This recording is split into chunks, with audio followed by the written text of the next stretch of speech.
El bruxismo es una enfermedad que consiste en apretar o rechinar los dientes, generalmente causada por el estrés y la ansiedad, que son los más frecuentes. En las noches son los momentos que hay ese tipo de presión dental, causando desgastes patológicos y van desgastando los dientes e incluso sensibilidad, fracturas y desprendimiento de las curaciones dentales. Además, puede producir movilidad dental y así perder tus dientes. En sus primeras manifestaciones, el bruxismo causa molestias en los músculos masticatorios y en la articulación de la mandíbula, causando dolores de cabeza, de oído e incluso chasquidos. Uno de los tratamientos del bruxismo, el más frecuente, el más usado, es la placa miorrelajante o la placa de relajación.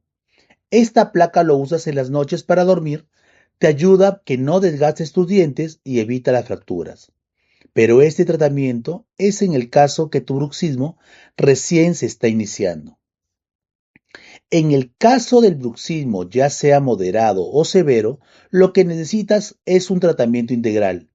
Para eso se tiene que realizar un estudio de tu caso, solucionar tu problema y desaparecer el bruxismo con tratamientos integrales. Nosotros, en Good Doctors, mediante estudios realizados en Brasil, solucionamos este problema y te esperamos en Paseo de la República 5618 Miraflores y saca tu cita por WhatsApp al 943 66 2952.